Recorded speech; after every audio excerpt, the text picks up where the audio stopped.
Jumlah warga yang terkonfirmasi positif terpapar COVID-19 di Provinsi Gorontalo sejak Kamis 16 Juli 2020 telah berjumlah 416 orang. Semakin meningkatnya jumlah warga yang terkonfirmasi terpapar COVID-19 mengindikasikan belum adanya kesadaran penuh dari masyarakat untuk tetap mematuhi protokol kesehatan dengan memakai masker, menjaga jarak, dan selalu mencuci tangan.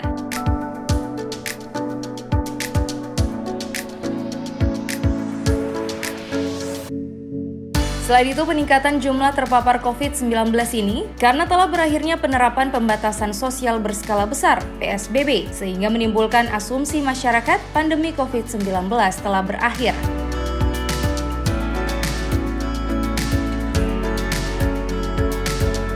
Dari jumlah 416 orang warga yang terkonfirmasi terpapar COVID-19 di wilayah Provinsi Gorontalo, sebagian besar berasal dari kota Gorontalo yang menjadi pusat aktivitas masyarakat.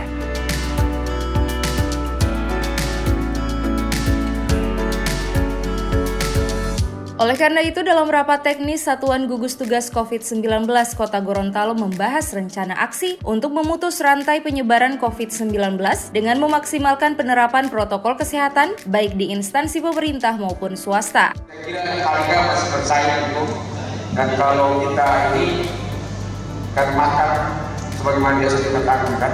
Jadi dua itu, kalau ke provinsi kita menyurat ke provinsi Pak Jenderal untuk pinjam.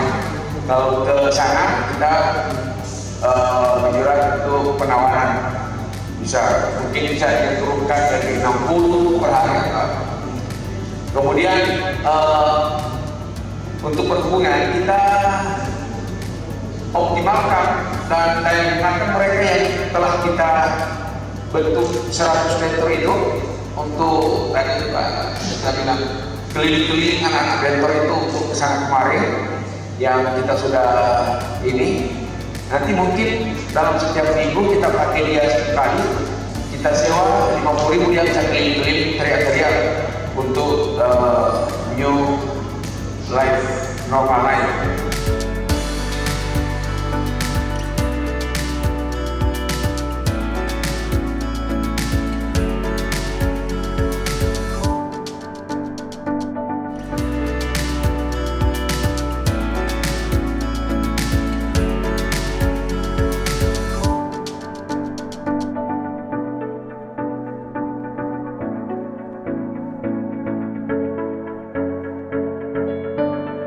Tim Liputan, Advertorial, Mimosa TV.